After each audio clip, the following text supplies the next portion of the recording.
함께 은혜를 나눠보도록 하겠습니다. 얼마 전에 유홍준 교수가 예능 프로에 나왔던 거 혹시 보신 분 계십니까? 유홍준 교수라고 나의 문화유산 답사이라는 책을 쓰셨던 분이 예능 프로에 나오셔서 한국의 미에 대해서 설명하신 적이 있었어요. 다른 나라의 건축물들은 어떤 건축물 자체로 해서 어떤 웅장함이나 장엄함을 자랑하지만 한국의 건축물은 풍경을 보고 그 풍경 속의 건축물을 담아내서 새로운 풍경을 만드는 방법으로 접근한다라는 표현을 쓰셨습니다. 그래서 다른 나라를 가면 주변보다는 건축물 자체를 보는 게 중요한데 한국의 건축물은 그 풍경 속에서 그 건축물을 보는 게 되게 중요하다. 그래서 한국은 웅장하고 큰 건축물보다 자연이랑 같이 있는 건축물이 되게 많다라는 표현을 하셨습니다. 그러면서 이제 경복궁 얘기를 하셨는데, 경복궁은 애초부터 인왕산이나 북한산을 염두에 두고 만든 궁전이어서 경복궁을 볼 때는 항상 산세와 배경을 같이 해서 어우러지는 풍광을 봐야 경복궁의 진짜 모습을 볼 수 있다라는 얘기를 하셨습니다. 그래서 이제 근정전 얘기도 이렇게 풀어나가시는 부분을 들었는데 전 되게 들으면서 되게 큰 감동을 받았습니다. 그리고 저는 원래 경복궁 되게 많이 갔거든요. 제가 그런 거 좋아합니다. 전 중학교 때부터 고적답사반이어서 중학교 때부터 한 달에 한 번 정도씩 경복궁을 갔던 것 같습니다. 근데 금정전을 항상 정면에서만 봤지 그분의 표현대로 이렇게 봤던 적이 없었던 것 같아요. 그분이 이렇게 얘기하시더라고요. 금정전을 제대로 보려면 오른쪽 내 구석에 가서 왼쪽을 바라보면서 보면 인왕산이랑 북한산이 한 눈에 들어오면서 그 사이에 금정전이 보이는 게 가장 아름다운 장면이라고 얘기하시더라고요. 그리고 자기가 또 누군가에게 물어봤는데 진짜 금정전의 아름다운 모습은 비 오는 날 왼쪽 구석에 가서 보면 그 비가 박석들 사이로 전체가 이렇게 기울어져 있대요. 그래서 빗물이 떨어지자마자 그 돌들 사이로 흘러내려가는 모습이 금정전의 가장 아름다운 모습이라고 얘기했다라고 얘기를 들었습니다. 다음에 비 오면 한번 가보려고요. 제 생각엔 그 TV 프로 때문에 아마 거기 버글버글 서 있겠죠. 그쪽 구석에. 한 가지 사물을 보면서 우리는 정면을 보고 그것을 안다라고 얘기할 때가 굉장히 많이 있습니다. 그렇죠? 하지만 내가 금정전을 봤다, 금정전을 안다라고 하지만 진짜 그것을 본 사람들은, 진짜 그것을 아는 사람들은 그건 본 게 아니야 라고 얘기할 때가 존재한다는 거예요. 많은 사람들이 저도 설교로 먼저 알잖아요. 그쵸? 설교로 저를 압니다. 설교하는 제 모습이 먼저 있죠. 그쵸? 괜찮죠? 그쵸? 설교할 때 제 모습이 있습니다. 저런 목사구나. 근데 내려와서 밥 먹고 놀아보면 좀 다릅니다. 그쵸? 이런 목사구나. 이런 거 있습니다. 양육을 받아보면 또 다릅니다. 저런 생각들을 갖고 있구나. 극치는 살아봐야죠. 그쵸? 제 아내는 저랑 살아보기 때문에 이런 애였구나. 이런 거 생깁니다. 그쵸? 그러니까 저를 진짜 안다고 할 만한 분은 저분이시죠. 그쵸? 여러분들이 저 목사님 잘 알아요 하기에는 약간 한쪽 각도를 못 보신 부분들이 있습니다. 사람에 대해서나 사물에 대해서나 우리는 다양한 시선들이 존재한다는 거예요. 그쵸? 그래서 특별히 요한일서가 강조하는 건 무엇에 대해서라고 그랬습니까? 하나님에 대해서 그렇다고 했습니다. 복습을 하는 것인데, 요한일서의 글쓰기 방식이라고 하는 것들은 내가 이 하나님에 대해서 단편적으로 하나님 이런 분이야 라고 정면을 얘기하고 하나님 저런 계획을 갖고 있어 라고 어떤 플래닝을 얘기하는 것이 아니라 하나님이라는 인격, 하나님이라는 분이 여러 가지 측면들을 보여주면서 하나님은 바로 이런 분이셔 라고 전체 그림을 그려주는 게 요한일서의 글쓰기의 방식이라고 그랬습니다. 그렇죠? 그래서 요한일서는 그렇게 해나가기 때문에 이제까지 얘기했던 것처럼 그냥 논리적으로 딱딱딱 끊어지는 이야기이기보다는 이런 측면과 저런 측면과 저런 측면을 같이 풀어가는 방식으로 쓰여져 있습니다. 근데 오늘 이제 본문들은 이제 숙제로 남겨져 있는데, 이제까지는 이제 푸셨죠. 하나님은 하나님이고 빛이고, 그리고 사귐이고, 그리고 진리의 행함이고, 그래서 가치적인 단어와 인격적인 단어를 혼용하면서 쓰면서 하나님은 맞지만 그 맞음이 아니라 하나님은 살아계신 인격이시라는 것을 같이 보여준다고 했어요. 그렇죠? 그리고 하나님은 사귐이시면서 그를 알아야 되는 것이면서 신앙생활은 사귐이면서 그를 아는 것이면서 빛 가운데 거하며 다른 표현들을 쓰면서 또 하나님과의 신앙이 어떤 것인지 삼중적인 모습을 보여준다고 했습니다. 그렇죠? 하나님에 대한 삼중적인 모습, 사중적인 네 가지 각도, 그리고 신앙에 대한 세 가지 각도를 얘기했다면 오늘 본문은 이제 사람에 대한 부분들을 얘기하고 있습니다. 본문들 읽어보시면 어떠실지 모르겠는데 두 번 설교를 들었으니까 이쯤 되면 여러분들이 오늘의 본문들이 좀 자연스럽게 해석된다면 여러분들은 우등생들입니다. 굉장한 제자들이죠. 그렇죠? 시험 문제 2개 풀어봤더니 그럼 세 번째 문제는 그럼 이렇게 풀면 되겠네요 라고 이제 풀리는 거면 이제 여러분들 수준이 이제 높은 겁니다. 근데 오늘 본문들을 보시면 약간 좀 못 푸는, 좀 당황스러워하는 분들도 계실지 모르겠어요. 쭉 봅시다. 자녀들아, 아비들아, 청년들아, 아이들아. 그리고 다시 아비들아, 청년들아, 아이들아. 무슨 얘기를 하는 걸까요? 갑자기 왜 이런 얘기들을 시작하는 걸까요? 요한일서의 흐름에서 보면 흐름이 뚝뚝 끊어지는 느낌이 드는 부분이 이런 부분들입니다. 그쵸? 갑자기 아버지들한테, 저기서 준영이랑 저한테 해당되는 얘기겠죠. 그쵸? 아비들아, 이렇게 해라. 근데 이렇게 해라라고 하면 바울의 어조에서는 아이를 양육하기를 어떻게 양육해라라고 하면 마음에 와닿을 텐데, 아비들아, 너희가 태초부터 계신 이를 알았으며라고 표현합니다. 여러분, 아버지가 되어 태초부터 계신 이를 알 수 있습니까? 여러분들은 태초부터 계신 이를 모르십니까? 그쵸? 또 청년들아라고 얘기합니다. 청년들 악한 자를 싸워 이겼으며라고 얘기합니다. 그쵸? 그럼 청년들만 악한 자와 싸워 이깁니까? 저는 청년에서 조금 이제는 벗어나고 있잖아요. 그쵸? 네, 너무 끄떡거리지 마시고 벗어나고 있잖아요. 여러분들은 뭐 악한 자와 싸우고 전 뒤에서 이제 후원하면 되는 건가요? 기도로 중보하고? 아니죠. 저도 약한 자의 싸움이 있지 않습니까? 아이들아, 너희가 아버지를 알았으며. 아이들만 아버지를 아나요? 살아계신 아버지를 얘기하는 거죠. 하나님 아버지를 얘기하는 거죠. 아버지를 알았으며. 아이들만 아버지를 아나요? 어감이 약간 이렇게 딱딱딱 안 와닿는다는 거예요. 그쵸? 바울적 글쓰기에서 보면 남편들아, 아내들아 라고 하면 남편과 아내에 대한 이야기인데 여기서는 그렇게 다가오지 않습니다. 뭐에 대한 거예요? 이미 말씀드렸죠? 하나님 사물에 대한 다각성이 요한의 글쓰기의 특징이라고 그랬습니다. 첫 번째는 뭐에 대해서 그랬어요? 하나님에 대해서 여러 가지 측면에서 얘기했죠. 그쵸?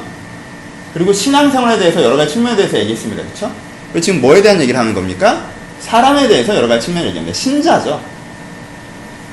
믿는 사람에 대해서 너희는 어떤 사람이다라고 여러 가지 측면을 얘기합니다. 그쵸? 어떤 측면이 있어요? 아비의 측면이 있죠.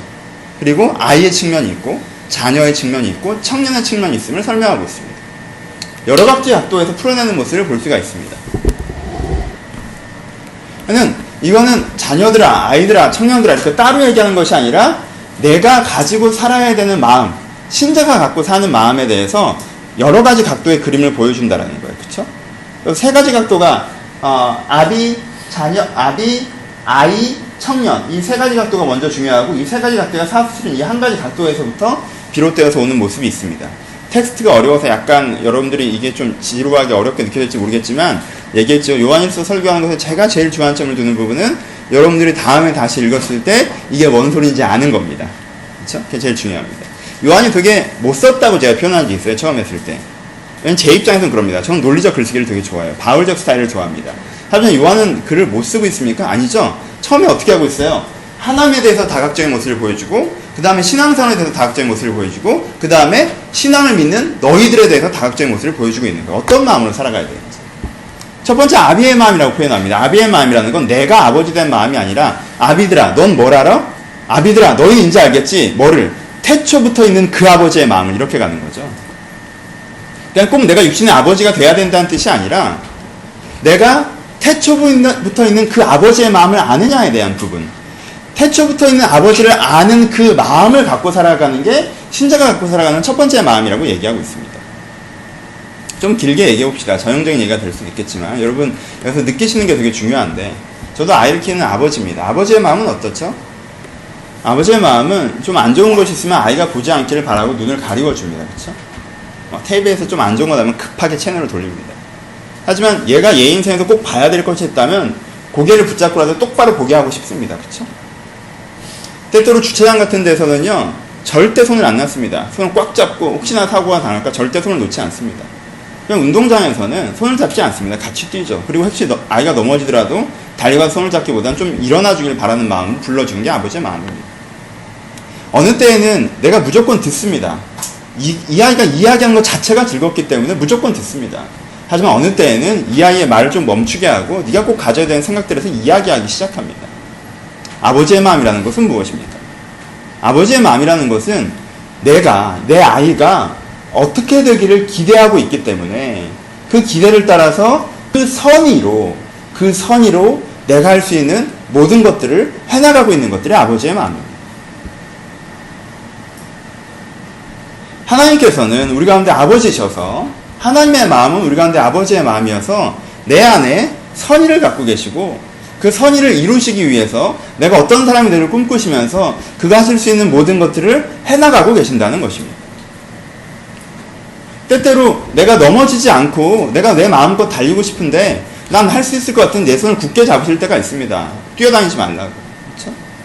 이때는 좀 손을 잡아줬으면 좋겠는데 내가 넘어졌는데 혼자 일어나라고 말씀하실 때도 있습니다. 내 말을 막 너무 잘 들으실 때도 있고 내 말을 멈추게 하시고 그가 말씀하실 때도 있습니다. 내가 뭘 보게 하실 때도 있고 안 보고 싶은 걸 보게 하실 때도 있고 보고 싶은 걸 보지 말라고 하실 때도 있습니다. 아버지의 마음이라고 하는 것은 아버지의 마음, 아비들아 내가 태초부터 있는 그 아버지를 알았으며라고 말씀하는 이 요한의 마음에서 너희가 알게 되는, 너희가 예수를 믿음으로 신자가 됨으로 너희가 갖게 되는 마음, 알게 되는 마음이 뭐냐 하면 아버지의 마음을 아는 그 마음을 너희가 갖게 된다는 것입니다. 그렇죠? 이것은 무엇입니까? 조금 더 이게 좋은 표현하지만 스트릭트하게 표현하면 세상에 선의가 있다는 믿음을 갖게 된다는 것입니다. 내 인생에 선의가 있다는 믿음을 갖게 되는 것입니다. 아버지의 마음을 모르는 사람들은 어떤 마음으로 살아갑니까? 세상이 난장판이라고 생각합니다. 기본적으로. 세상은 난장판이야. 세상은 잘 되지 않아. 세상은 그냥 아비규환이야. 세상은 그냥 전쟁터야. 지구 볶고 있는 중이야. 세상은 그래서 온갖 의지들이 합쳐져서 그 의지들이 짬뽕 돼서 나온 게 지금 세상이야. 라고 얘기합니다. 하지만 아비의 마음을 안다는 건 태초부터 있는 세상의 아비가 하나님이란 걸 안다는 거. 하나님이 이 세상에서 지금 이 세상이 어떠할지 모르겠지만 이 세상에 대해서 선의를 갖고 더욱더 나아지게 하고 계신다는 거죠. 지금 그 아이가 성격적으로 문제가 있을 수 있고 그 아이가 아직 어릴 수도 있고 그 아이가 잘못하고 있을지도 모르겠지만 하나님은 여전히 선의를 갖고 그 아이가 나아지는 방향과 꿈을 갖고 하나님이 할 수 있는 것을 하고 계시다는 것입니다. 하나님은 세상의 선의를 갖고 계십니다. 그리고 누구에게? 나에게 선의를 갖고 계신다는 걸 믿는 것입니다. 나에게 선의를 갖고 계신다는 그 마음을 아는 것입니다. 하나님은 나에게 선한 의도를 갖고 계십니다. 하나님은 나에게 그런 마음을 갖고 계십니다. 이 하나님의 선의를 믿지 않는 사람들은 자기 인생이 난장판이라고 생각합니다. 자기 자신이 난장판이라고 생각합니다. 내가 원래 괜찮았을지도 모르는데 고등학교 때 중학교 때 그렇게 돼서 내가 지금 이런 거야. 내가 이러고 싶은데 세상이 이 모양이어서 내가 이렇게 된 거야. 여러 가지 이해관계와 사건과 사고의 연속선 중에 그런 복잡한 이해관계의 원인의 결과들로 다양한 원인의 결과들로 지금 복잡해져 버린 난장판이 된 내면을 내가 갖고 있다고 생각하는 것. 그것이 세상에서 보는 자기이죠. 난 난장판이라는 거야. 하지만 하나님, 아버지를 믿는다는 거, 아버지의 마음을 안다는 건 그렇지 않다는 겁니다. 나는 어린아이 같은 존재예요. 하나님께 여전히 나에게 선의를 갖고 계시고 내 인생을 풀어가고 계신다는 것입니다. 세상에 있는 내 자신에게 있는 선의를 알게 되는 거예요. 선의를 믿게 되는 거예요. 그 선의를 누리게 되는 거예요. 그게 아비들아, 이젠 너희가 아비의 마음을 알겠느냐, 하나님이 어떤 마음으로 너희를 바라보고 계신지 알겠느냐라고 얘기하시는 것입니다. 저는 실제로 아이를 낳고 아이를 기르면서 그 마음을 더 잘 알게 되었어요. 하지만 여러분들이 그런 과정 가운데 없다 할지라도 여러분들이 이 설교를 통해서, 말씀을 통해서, 영적인 고백들을 통해서 하나님의 아비 되심을 먼저 알 수 있다라는 것입니다. 하나님의 선이 세상과 내 인생을 향해 그것을 알고 누리는 것, 이걸 신자가 가져야 되는 첫 번째 마음이라는 것입니다. 그것이 우리 가운데 있을 수가 있습니다. 여러분 마음 가운데 그런 것들이 있으십니다. 아비의 마음을 갖게 되는 것입니다. 우리는 자주 하나님이 내 인생에 선의를 갖고 있다는 걸 신뢰하기 어려워하는 부분들 중에 하나가 내 인생에 대한 어떤 환경적이고 사건적인 것들 때문에 그럴 때가 많이 있습니다. 어떤 환경이 있어서, 어떤 사건이 있어서 하나님이 내 인생에 갖고 계신 선의를 알고 신뢰하기 어려울 때가 존재한다는 것입니다. 어떤 사람들은 하나님이 너를 사랑한다고 얘기하면 그것들에서 일정한 불편함을 갖습니다. 하나님이 너를 사랑해, 하나님이 너를 믿어, 하나님이 너와 함께 계셔, 하나님께 너를 선의를 갖고 있어라고 얘기하면 하나님 나한테 그렇지 않은 것 같은 대로 얘기합니다. 왜 그렇게 얘기할까요? 그 사람은 자기 인생에 이제까지 벌어졌던 사건과 자기 하나님을 동일시하고 있기 때문에 그런 경우들이 많이 있습니다. 하나님이 나에게 선의를 갖고 계시다고요? 그럼 내 인생에 왜 이런 일이 있었죠? 하나님 나에게 선의를 갖고 계신다고요? 하나님, 그럼 나를 왜 이렇게 만드셨어요? 내 상황이 왜 이 모양이에요? 내 과거에 왜 그런 경우가 있었어요? 하나님 나에게 선의를 갖고 있다면 왜 그러시겠어요? 나 하나님을 믿을 수가 없는데요? 라고 이야기합니다. 반복해서 말씀드리지만 여러분, 지금 세상은 하나님 뜻대로 돌아가고 있지 않습니다. 우리는 숙명론을 믿는 자들이 아닙니다. 하나님이 계획하셔서 태풍을 보내시고 하나님이 계획하셔서 사고를 당하게 하시고 하나님이 계획하셔서 여러분 인생에 어렵게 하신 것들이 아닙니다. 하나님이 계획하셔서 전쟁을 일으키시고 하나님이 계획하셔서 아이들을 죽이고 계신 게 아니에요.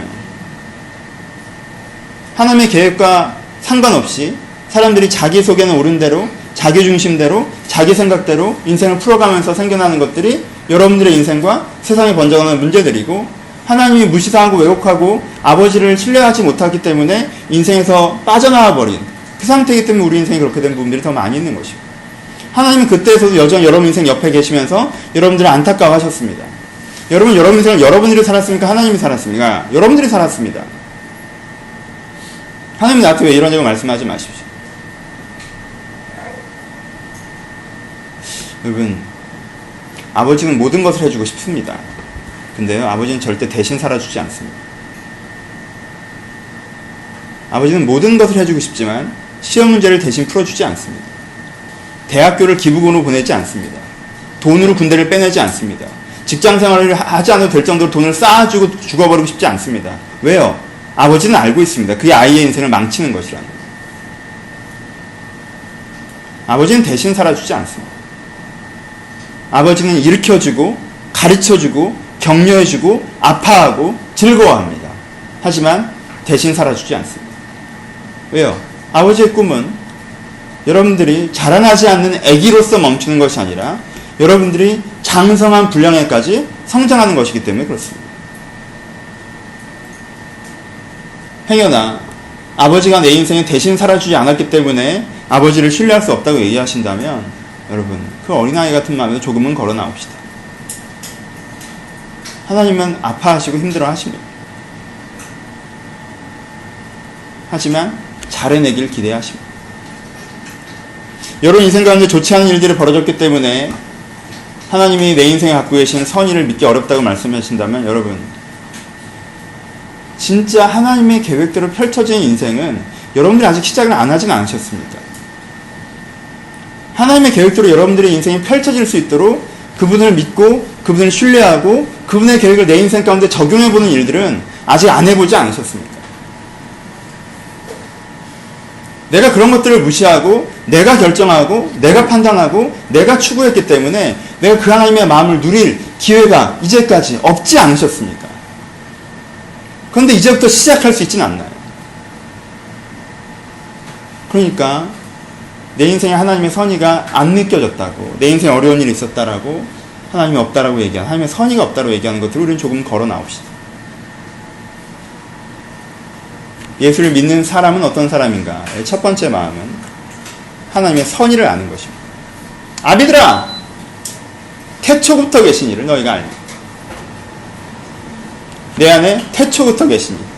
세상은 난장판이고 내 인생도 악유다툼인 게 아니라 내 인생에 태초부터 계신 이를 통해서 내 인생에 온 것이기 때문에 내 인생에 분명히 그의 선의가 있고 내가 그것을 배워나가며 알아나가며 훈련해나갈 때 하나님께 나를 장성한 자의 분량까지 세우시리라는 그 아비의 마음을 아는 것입니다. 두 번째는 아이들아 너희가 아버지를 알았으며 라고 표현합니다. 연결되는 것입니다. 그렇죠? 이 태초부터 있는 일을 알았습니다. 하나님의 선의가 세상에 있다는 걸 알았어요. 그럼 두 번째는 이제 아이의 마음을 갖게 됩니다. 아이의 마음. 아이신지 너무 오래되셔서 기억이 잘 안 나시죠? 우리는 청소년기를 기대하면서 아이기를 거부하고 아이인 것을 잊어먹습니다. 근데 이젠 청년이 되셨으니까 아이 때 내가 어땠는지 한번 생각해 보십시오. 어느 쪽이 빠를까? 여러분들이 갖게 될 아이를 생각하면서 아이의 마음을 생각하는 게 빠를까? 여러분들이 아이일 때 생각하는 게 빠를까? 가까운 쪽으로 접근을 해보시고. 아이의 마음. 어제 선이나 준영이네 집에 성경 공부하러 갔었는데 저도 느꼈던 일들에 대한 이야기, 아주 사소한 이야기들을 나눴습니다. 아이가요, 아빠랑 잘 놀다가 잘 때가 되면 아빠를 쳐다도 안 봅니다. 무조건 엄마한테 갑니다. 잘 놀아주고 재밌어하는 사람들이 있다가도요, 그렇지 않습니다. 제 아이도요, 저랑 잘 놀다가도 졸리면 무조건 엄마입니다. 아프도 엄마입니다. 피곤해도 엄마입니다. 아빠한테 가지 않습니다. 왜요? 아빠는 장난감이고 엄마는 생존이기 때문에 그렇습니다. 아이들아, 그 단순함과 담백함이 느껴지십니까? 부모를 향해. 이 부모가 나를 해결해 줄 것이고 이 부모가 나를 도와줄 것이고 이 부모가 나와 함께 만들어갈 것이라는, 배가 고픈 문제건 잠자는 문제건 내가 아픈 문제이건 간에 부모가 이 문제에 대해서 개입하고 이 문제에 나와 함께 풀어갈 것이라는 그 신뢰, 담백함, 이 아이의 마음입니다. 별로 좋지 않은 예일지 모르겠지만 어린 시절 부모가 없는 혹은 부모가 좀 왜곡된 집안의 가정의 아이들을 접할 때들이 있었습니다. 봉사활동을 나와서 고아원이나 그런 엮이는 가정에 대해서 상담을 하고 아이들을 만날 때가 있습니다. 그러면은 많은 분들이 얘기합니다. 7살짜리 8살 아이들을 데리고 애가 애 같지 않다고 얘기합니다. 애가 애 같지 않다는 것이 무엇입니까? 선생이 내가 너를 도와줄 때 얘기해도 필터링 합니다. 누가 내가 너를 맡아줬다고 얘기해도 필터링 합니다. 왜요? 전적인 관계를 경험해보지 못했기 때문에 그렇습니다. 그 아이는 살아오면서 지금까지 전적으로 누가 나를 맡아주지 않았습니다. 이 사람 저 사람 손을 왔다 갔다 하면서 여기까지 왔습니다. 그래서 그 아이의 중심에 뭐가 생깁니까? 주관은 내가 하는 거고 여러 가지 도움이 지역적으로 들어오기 때문에 이걸 내가 조정해야 된다는 생각이 듭니다. 이 사람은 이 정도 도와줄 수 있는 사람, 이 사람은 이걸 도와주는 사람, 저 사람은 저걸 도와주는 사람. 그러니까 이 사람들을 조합해서 어떻게 내 생활을 어떻게 꾸려나가야 될 텐데라는 생각을 하기 시작한다는 것입니다. 살아남으려면 어떻게든 그럴 수밖에 없지 않습니까? 그러니까 아이가 아이답지 않은 상태에 봉착합니다. 그렇죠? 아이가 어른스럽습니다. 왜? 어른스럽다는 게 뭐예요? 자기 인생을 자기가 컨트롤링해 나간다는 것입니다. 중심을 잡는다는 것입니다. 그거는 성숙했다는, 조숙했다는 표현이 아니라 슬픈 것입니다. 그리고 그 아이는 그 인생의 그 큰 결여를 나중에라도 아내를 통해서든 남편을 통해서든 사회를 통해서건 이 하나님을 통해서건 일방적인 사랑을 경험하는 것을 통해서 해결해내야만 합니다. 아이의 마음. 우리는 아이의 마음을 잃어버립니다. 컨트롤링을 하려고 합니다. 세상에서 내가 원하는 걸 하려면 요 정도는 해야 되고 하나님께서는 이렇게 말씀하시고 내 기본적인 성향은 이렇고 저 사람들이 보는 안목은 이렇고 저 사람들이 보는 평판은 이렇고 내 장기적인 플래닝은 이러니까 이거 어떻게 조합해보자. 어른스럽습니다. 조숙하죠. 하나님 뭔가 말씀하신다고 그것들을 무조건 믿지 않습니다. 내가 문제가 생겼다고 곧장 하나님께 가지도 않습니다. 내가 뭔가 되는 것처럼, 내가 안목이 있는 것처럼 인생을 자기가 살아가야 되고 믿는 7살짜리처럼 그렇게 인생을 조망하기 시작한다는 것입니다. 됩니까? 되지 않습니다. 세상에 선의가 있다는 걸 알고 나에게 선의가 있다는 걸 알고 그 선의를 신뢰하고 기대하고 집중하는 것. 그 선의에 신뢰하고 기대하고 집중하는 것. 하나님의 뜻을 알고자 하고 하나님의 도움을 받고자 하고 하나님의 인도하신 가운데 들어가고자 하는 그 마음. 내가 아비의 마음을 알기 때문에 아이의 마음이 될 수 있는 것. 하나님이 그 아비의 마음으로 나를 바라보신다는 걸 믿기 때문에 내가 그 아이의 마음으로 때때로 그의 손을 잡으며 안정감을 느끼고 때때로 나 혼자 달리면서도 안정감을 느끼고 혼자 쓰러져서 일어나면서도 안정감을 느끼고 눈을 가리워도 안정감을 느끼고 눈을 보게 하고 두려워도 안정감을 느끼는 그 아이의 마음. 이 신자가 갖게 되는 두 번째 마음이라는 것이죠. 세 번째 마음은 청년의 마음입니다. 청년들아, 네가 악한 자가 써 이겼습니다. 아비의 마음과 아이의 마음과 그리고 세 번째 갖게 되는 건 청년의 마음입니다. 아이의 마음을 갖고 세상을 살아가는 사람이 가져야 되는 마음입니다. 그렇죠? 청년의 마음은 무엇입니까? 이것도 좀 전형적인 이야기였지만 그래도 한번 해봅시다. 왜냐하면 느껴지는 게 중요하기 때문에. 이 시대에는 청년의 마음을 얘기하기 좀 어렵습니다. 왜냐하면 여러분들은 청년기를 우리나라 투데이 2011년 현재로 보면 청년기가 사라진 시대가 이 시대의 특징 아니겠습니까? 이 시대에는 빈곤의 문제를 해결하고 청년기를 포기했습니다. 여러분들은 19살까지는 청소년이고요. 20살부터는 장년입니다. 그렇죠? 생존의 문제를 걱정하고 취업의 문제를 고민하며 이 세계를 해결해야 되는 것입니다. 청년의 마음이란 건 무엇입니까? 갑신정변을 일으켰던 20대들의 마음이 청년의 마음입니다. 세상이 이렇지만 세상이 이러면 안 되라고 얘기할 수 있는 거예요. 세상을 청년이라는 건 무엇입니까? 이제까지 만들어 놓은 세상은 우리 윗세대가 만들어 놓은 세상이고 이젠 우리가 이 세상을 물려받게 될 텐데 내가 물려받는다면 이 세계는 이런 식이 아니라 저런 식으로 돼야 된다고 생각하는 게 그것이 청년의 정신입니다. 청년의 마음이고 오랜 왕조의 끝에서 이건 이렇게 되지 않는다라고 했던 그분들이 결국은 잘 안 되셨지만 갑신정변을 느꼈던 청년의 마음 4.19에 앞서했던 청년의 마음 할아버지 할머니들은 여전히 그분을 국부라고 나라의 아버지라고 부르지만 국부는 무슨 민주주의에서 국부하면서 길거리에 나가서 몰아내라고 얘기하는 게 청년의 마음. 세상은 그런 것이 아니라고 얘기하는 마음입니다. 그렇죠? 민주화의 봄, 유월항쟁 얘기를 할 수도 있겠죠. 하지만 이런 것들은 좀 거리가 멀지는 모르겠습니다. 여러분은 대무세대가 아니니까. 그렇죠? 청년의 마음 뭐가 있습니까? 2002년도 청년의 마음입니다. 그렇죠? 여러분들이 그 시대는 겪어왔죠. 청년의 마음. 그전 시대들은 태극기는 곱게 접어서 어디다 넣어놔야 되는 것이고 비가 오면 태극기가 젖으실까봐 달려나가서 내려야 되는 건데 그걸 허리에 휘감고 나간 마음. 이제까지 당신들이 어떻게 생각하는지 모르겠지만 이게 더 괜찮다, 이게 더 의미 있는 거 아니냐, 나라를 사랑하는 게 꼭 그런 식으로 해야 나라를 사랑하는 거냐, 이게 나라를 사랑하다라고 망토처럼 펼치고 달리는 거예요. 이게 청년의 마음입니다. 투데이에도 그런 게 좀 있죠. 안철수를 좋아하는 마음. 그분이 검증되고 어떤 그런 것들을 떠나서 이건 아니지 않냐고 얘기하는 정신. 정치권을 바라보면서 이건 아니지 않냐, 좀 저렇게 해야 되는 거 아니냐, 어떻게 해야 될지 정확하게 모르겠지만 달라야 된다라고 얘기하는 거예요. 그게 청년의 마음입니다. 세상은 이런 거야 라고 세상을 학습하는 건 장년의 마음이고, 세상은 고정된 것처럼 세상을 배워나가야 된다는 건 장년의 마음이고, 세상은 고정된 게 아니야, 세상을 누군가 그렇게 만들어 놓은 거야, 그러니까 그렇지 않으면 다르게 만들어야 돼 라고 얘기하는 것이 청년의 마음입니다. 여러분들이 세상에 대한 선의를 보고 그 선의를 아이의 마음으로 받아들인다면, 그리고 그 아이의 마음을 가지고 세상을 바라본다면, 그때 여러분한테 무엇이 생긴다는 거예요? 청년의 마음이 생긴다는 거예요. 저건 아니잖아, 왜 저걸 저런 식으로 해나가. 세상은 좀 더 따뜻한 곳이어야 되고, 더불어 살아가는 곳이어야 되고, 하나님은 살아계시고, 사람은 어떤 존재고, 세상은 어떠해야 되고, 악한 자와 싸워 이기는 마음을 갖게 되는 거예요. 청년의 마음입니다. 이 세 가지 마음이 그리스도인이 갖게 되는 마음이라고 지금 요한은 얘기하고 있는 것입니다. 네가 진짜 예수를 믿느냐? 지난주에 그것들을 얘기했죠. 진짜 사귐이 있느냐? 진짜 빛 가운데 있느냐? 너희 가운데 진짜 하나님을 아느냐? 진짜 너희 가운데 신앙생활이 있느냐? 라고 얘기했죠. 여러분들 진짜 신앙생활이 있잖아요. 여러분들에게 그 신앙생활을 통해서 만들어지는 것은 마음입니다. 그쵸? 신앙생활은 한 가지만 만들어지는 것입니다. 마음만 만들어냅니다. 신앙생활은 마음을 만듭니다. 어떤 마음을 만듭니까? 하나님의 마음을 아는 마음을 만듭니다. 아이의 마음을 만듭니다. 그리고 청년의 마음을 만듭니다. 그래서 내 안에 이 마음들이 커져가는 것입니다. 그리고 이 마음으로 살아가게 하는 것입니다. 그게 신앙생활이라는 것입니다. 그리고 너희가 신앙생활을 한다면 이런 일들이 벌어졌었고 벌어질 것이라고 이야기하고 있는 것입니다. 그렇죠? 여러분들이 신앙이 좋았다고 했던 때를 생각해 보십시오. 언제 신앙이 좋으셨습니까? 언제 신앙이 좋았다고 회고됩니까? 여러분들이 뭐 봉사활동을 많이 하고 있을 때, 인정받을 때, 잘 나갈 때, 편안할 때 여러분들이 신앙이 좋으셨습니까? 아니요. 지나본 다음에 돌아보시면 여러분들이 신앙이 좋았다고 얘기하는 그때는 유일하게 여러분들의 마음이 바뀌고 있었을 때였을 것입니다.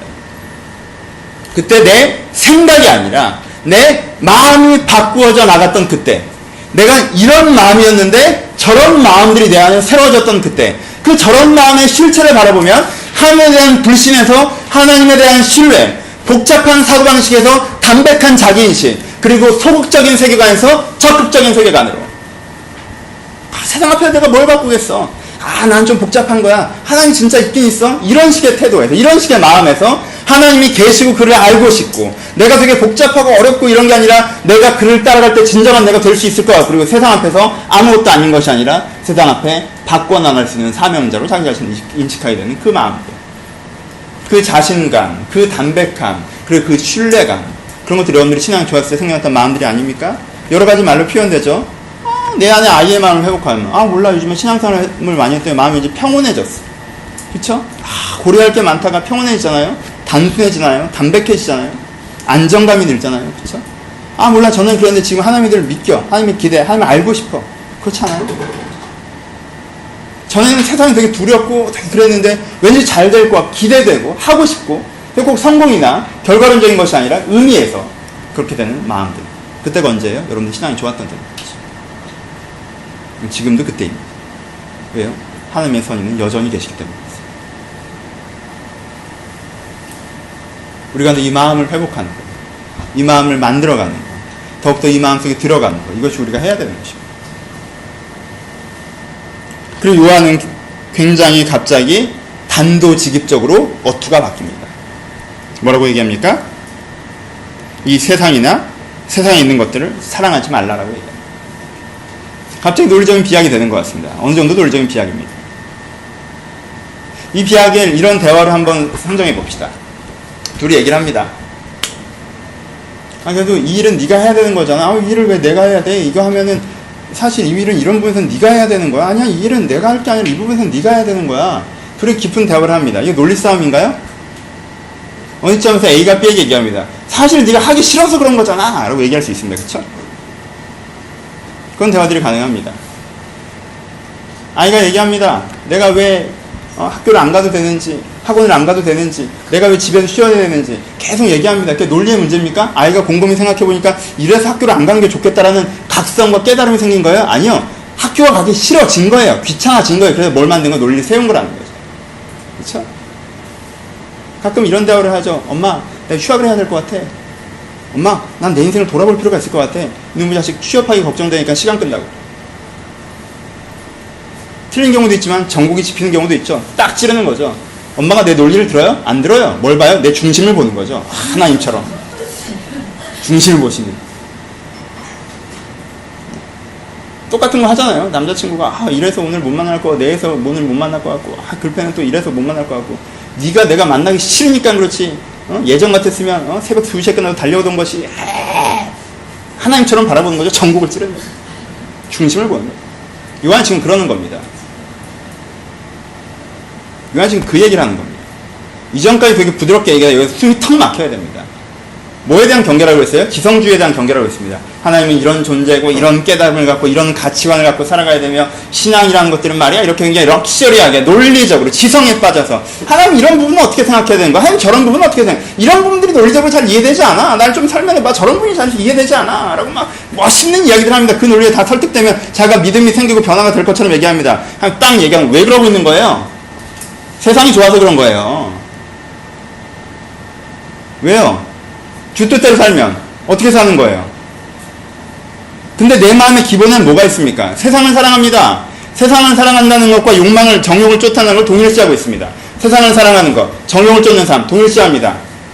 동일시하면서 뭐라고 얘기하고 있습니까? 육체의 소욕과, 육체의 정욕과, 안목의 정욕과, 이생의 자랑이라고 표현합니다. 어렵게 얘기하지 맙시다. 쉽게 얘기합시다. 이것들에서 길게 얘기한 적도 있고 조금 이따 설명을 하겠지만, 간단히 얘기하면 뭐예요? 편하게 살고 싶고, 사람들이 나 좋아했으면 좋겠고, 성공하고 싶고, 이거 딱 세 개예요. 내 마음 바닥 깊이 뿌리내고 있는 내 인생의 동기부여라는 게, 난 그래서 편하게 살아야겠고, 난 어느 정도 성공을 해야겠고, 그리고 사람들이 날 좋아해줘야겠고, 이 세 개가 내 가장 근간의 동기부여. 난 세상을 사랑하기 때문에 하나님의 선의를 본다든가, 난 이 세상을 사랑하기 때문에 아이의 마음을 갖는다든가, 이 세상을 사랑하기 때문에 내가 청년의 마음을 갖는다는 거라는 게 불가능해지기 시작한다는 것입니다. 닭이 먼저냐 달걀이 먼저냐는 뭐 논의를 해봐야겠지만 이 요한일서에 얘기하는 그 당시의 교회는 달걀이 먼저였습니다. 이들에겐 지성주의가 먼저 들어왔죠. 신앙이 좋았던 사람들 어떻게 됐어요? 괜히 지성적인 논의에 빠지기 시작했습니다. 논리적인 설명에 빠지기 시작했습니다. 기도하거나 간구하거나 하나님께서 내 자신을 생각하면서 고민하는 그런 고뇌의 논리가 아니라 이건 뭐야 저건 뭐야 라는 학습적인 태도로 공부하기 시작했습니다. 그래서 엄식적인 스물스물 뭐가 기어들어왔습니까? 그 안에 세상을 사랑하는 마음이 다시 기어들어오는 것입니다. 그래서 공부가 끝났을 때 이래서 주를 위해 살아야겠구나 하고 땅땅땅 결론이 났는데 갑자기 이 얘기를 하기 시작합니다. 근데 나 그러기 싫은데. 얼마나 제가 자주 만나는 장면인지 모르겠습니다. 이해가 안 된다고 합니다. 설명을 해달라고 합니다. 설명을 다 해줍니다. 그러면 적나라한 모습이 드러나죠. 그러기 싫다고. 난 편하게 살고 싶다고. 난 그래도 성공해야겠다고. 남들이 나한테 뭐라고 하는 거 싫다고. 왜 청년의 마음으로 못 삽니까? 성공 못할까봐 그런 거죠. 왜 주님의 선의를 찾고 싶지 않습니까? 그럼 불편해질까봐 아닙니까? 왜 하나님을 사랑으로 사는 게 싫습니까? 튀기 싫으니까 그런 거잖아요. 우리 안에 있는 세상을 사랑합니다.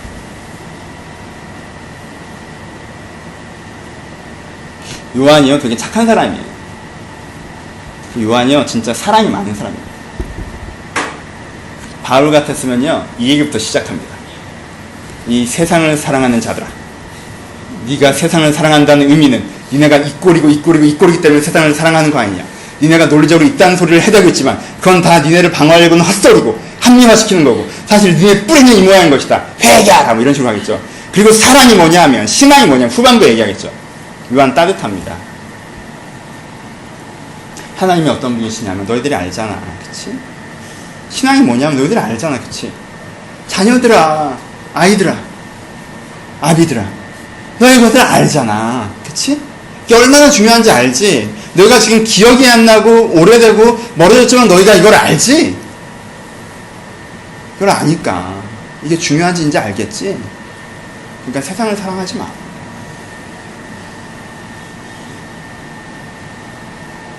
그래서 제가 오늘 이 얘기를 너무 세게는 안 하려고요. 원래는 육체의 정욕이 뭔지 얘기하고 또 1시간 동안 욕하고 안목의 정욕이 뭔지 얘기하고 한 문장 욕하고 이러죠. 많이 얘기하진 않겠습니다. 육체의 정욕. 그래서 조금만 할게요. 아주 간단해요. 여러분이 그냥 정리해서. 양육 시간에 따로 하기 때문에. 육체의 정욕이 뭐예요? 내가 사람으로서 같은 생존의 동기부여. 먹고 싶고 자고 싶고 쉬고 싶고. 안목의 정욕은 뭐예요? 안목의 정욕이 3번입니다. 안목의 정욕이라는 건요. 안목이라는 건 관점이에요. 훈련받은 세계관이죠. 뭐에 대해서 훈련받은 거예요? 이것이 성공이고 이것이 좋은 것이라는 훈련받은 세계가 나에게 정욕이 되는 거예요. 이게 안목의 정욕입니다. 사회적 확대의 욕망. 성공하고 싶은 욕망. 자기 확대의 욕망. 시대마다 다르죠. 옛날엔 관료가 되는 게 성공이었고 요즘엔 돈 버는 게 성공입니다. 그렇죠? 일단 그건 시대마다 달라요. 그러니까 안목의 정욕이라고 하는 거예요. 그 시선, 그 관점이 만들어낸 정욕이에요. 세 번째는 이생의 자랑. 이생의 자랑이라고 하면 여러분 자랑거리들, 어떤 물건, 어떤 위치 이런 걸 생각하는데 그게 아니에요. 여기서 액센트는 자랑에 가 있습니다. 자랑은 뭐예요? 관계적인 단어입니다. 그렇죠? 그러니까 내가 쟤보다 되게 상호적인 게 아니라 쟤네들이 다 나 부러워하는 거, 쟤네들이 나 관심 가져주는 거, 쟤네들이 나 되게 아껴주는 거, 막 쟤보다 내가 잘나는 것 같은 이런 관계적인 욕망이에요. 이런 것들이 다 뭐라는 거예요? 이런 뿌리들 때문에 이런 뿌리들 때문에 이 내 욕망을 세상이 이루어줄 것 같으니까. 세상을 사랑하고 하는 삶의 구조에서 뭐가 들어오기 어렵다는 거예요? 신앙이 들어오기 어렵다는 거예요. 아픈 얘기를 여러분들이 잘 들으셨으면 좋겠어요. 그럼 왜 이제까지 세 가지 얘기를 했죠?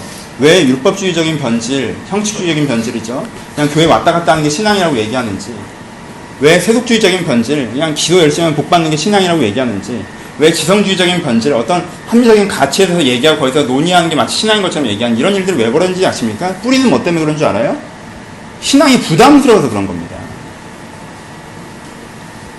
신앙을 통해서 내 인생의 이 뿌리를 바꾸기가 부담스러워서 나를 바꾸지 않고도 대충 가져갈 만한 형태로 만드는 거예요.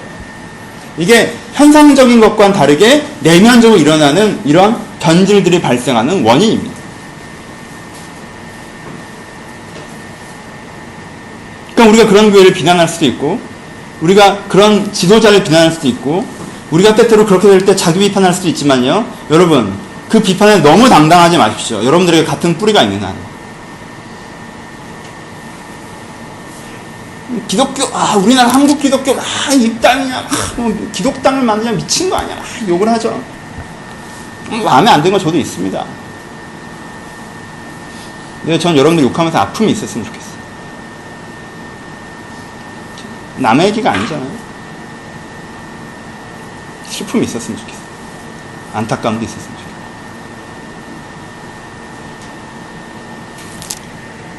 여기 직면하셨으면 좋겠어요. 내가 왜 자꾸 변질이 일어나? 나는 왜 그 하나님의 선의와 아이의 순수함과 청년의 역동성을 잃어버립니다. 그리고 내가 진짜 원하는 것은 무엇인가? 고민해야 돼요.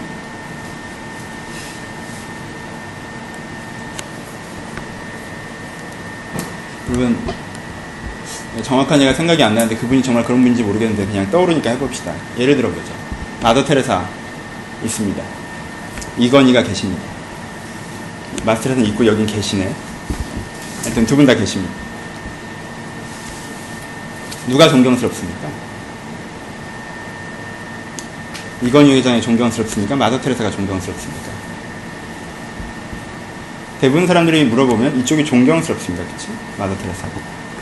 물어봅시다. 그럼 누가 부럽습니까?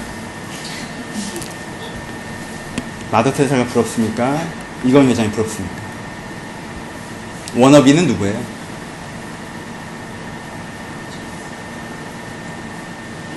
여러분들 내부에 있는 이 내적 분열이 보이십니까?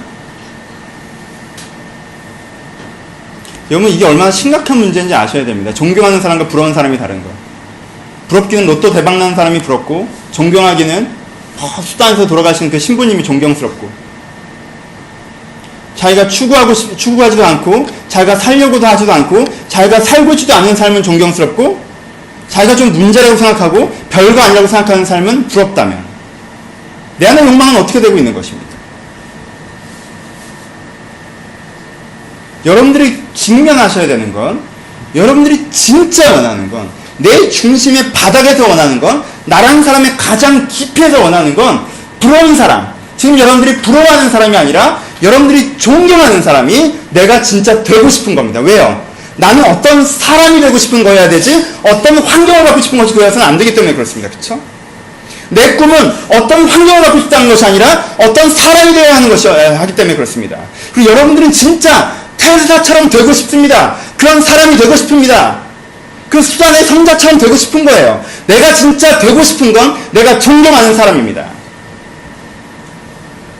우리의 꿈은 어떤 환경을 갖고 있는 것이 아니라 어떤 사람이 되는 것입니다.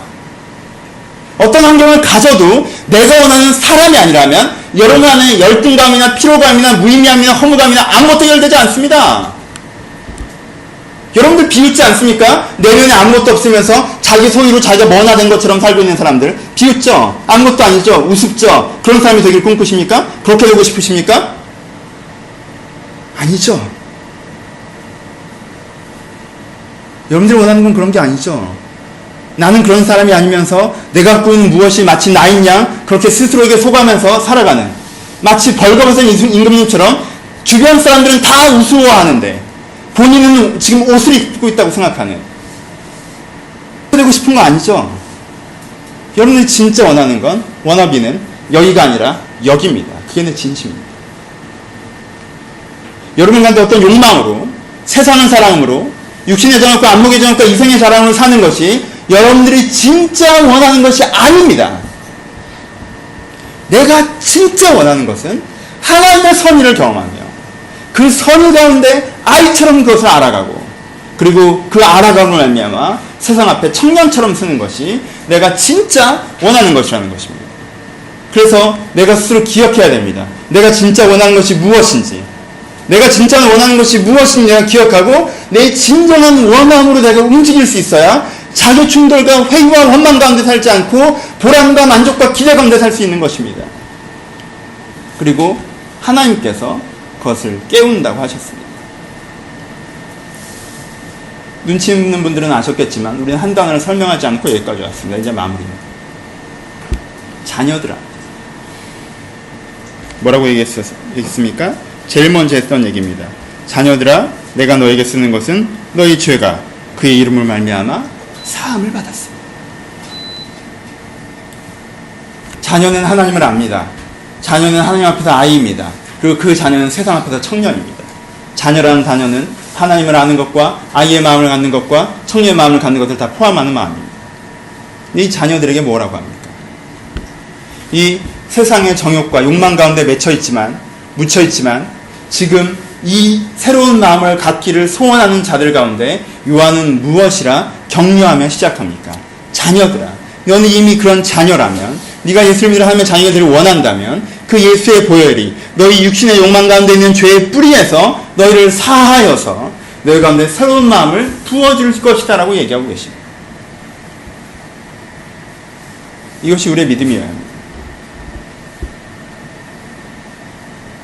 여러분들의 믿음 없음을 안타까이 여기시고 여러분들의 믿음 있음에 즐거워하시면서 이 작은 믿음으로 더 큰 믿음을 향해 나아가시길 바랍니다. 주님, 내가 욕망에 사로잡혀 있고 지금도 내 욕망이 좋아서 나는 사실 분열 상태 가운데 있지만, 내 안에 분열 상태 가운데 있지만 하나님께서 내 이 육신의 마음을 분명히 새롭게 하셔서 이런 마음을 부으실 것이라는, 성경에 분명히 죄에서 자유케 하신다고 하셨고 옛사람이 변하여 새사람이 된다고 하셨고 육신의 소욕이 아니라 성령의 소욕을 따라 살게 하신다고 하셨으니까 그 일이 이루어질 것을 믿고 그 마음을 구해 나갈 때 하나님께 여러분 가운데 새 마음을 부으실 것입니다. 말씀 마치겠습니다. 근정전도 정면에서 보면 측면에서 보면 다른 존재처럼 보입니다. 그 모든 것들을 알아야 내가 이것을 안다라고 할 만할 것입니다. 앞에 서 있는 사람도 여러 가지 측면이 있습니다. 근데요, 누구보다 여러분들 자신을 그렇게 보십시오. 여러분들의 한 면만 보고 난 이런 사람이라고 얘기하지 마십시오. 여러분들의 정면만 보고 여러분들 후면만 보고 난 이런 사람이라고 얘기하지 마십시오. 어떤 사람은 얘기합니다. 내 정면만 보고 나 이 정도 괜찮은데 뭐가 문제냐고. 어떤 사람은 얘기합니다. 내 후면만 보고 남들은 괜찮을지 알지만 난 이런 슬픔과 아픔과 한심함이 갖고 있는 존재라고. 하지만요, 여러분들의 진짜 모습은 정면도 아니라 후면도 아니라 왼쪽 구석에서 보는 모습이 여러분들의 진짜 모습일 수도 있습니다. 지금은 여러분들은 세상 앞에 서 있는 내 모습이나 내 안에 갖고 있는 어떤 슬픔들이 내 본 모습인 것처럼 자꾸 정면과 후면의 논쟁을 하지만 여러분의 진짜 모습은 하나님이 바라보시는, 하나님과 함께 서 있는 그 모습이 여러분들의 진짜 모습일 수 있습니다. 여러분들이 갖고 있는 그 진짜 모습에 집중하십시오. 여러분이 갖고 있는 그 작은 신앙에 집중하십시오. 내 안에 분명히 가지고 있습니다. 옛 마음을 싫어하고 새 마음이 되고 싶으나 새 마음이 별로 없어서 안타까워하며 이런 마음으로 나아가길 기대하는 그 모습이 여러분 가운데 있다는 것입니다. 그리고 여러분 가운데 그게 제일 아름다운 모습이라는 것입니다. 그걸 안 봤으면 여러분들이 모르는 거예요. 못 본 거예요. 그걸 보십시오. 집중하십시오. 그리고 그 마음으로 하늘께 나아가시면 변화시키실 것입니다. 그래서 내 안에 새로운 성령의 소욕으로, 새로운 열정으로 존경하는 사람이 워너비 그런 삶이 내 안에 선물로 주어질 것입니다. 신앙생활이라는 것이 참 피곤할 때는 분열 상황에서 장기화될 때라는 걸 여러분들이 나는 알고 있습니다. 있기는 있는 것 같은데 없는 것 같기도 하고, 저렇게 살아야 될 것 같은데 이렇게 살고 싶기도 하고, 이 마음도 있는데 저 마음도 있고, 얼마나 고단하십니까? 얼마나 고단하십니까? 얼마나 불편하십니까? 병행될 수 없는 양쪽의 다리를 짚고 정말 다리가 찢어져 가는 여러분, 180도까지 벌린다면 어떻게 하실 겁니까? 그것들을 깨달으시고 결단하십시오. 지금 내가 새 마음을 향해서 나아가겠습니다. 난 이렇고도 난 이런 모습도 있고 저런 모습도 있는데 오늘 평가 날이 아니잖아요. 이런 모습도 있고 저런 모습도 있으십니까? 저런 모습으로 더욱더 나아가십시오. 하나님 그렇게 변화시켜 나가실 것입니다. 방향이 믿음입니다. 여러분들이 지금이 어떠하건 간에 그런 방향을 가지고 믿음으로 결단하실 때 하나님께 여러분한테 새 마음을 부으실 것입니다. 새 마음을 누리심으로 하나님과 닮아가시기를 주님의 이름으로 축복합니다. 같이 기도하시겠습니다.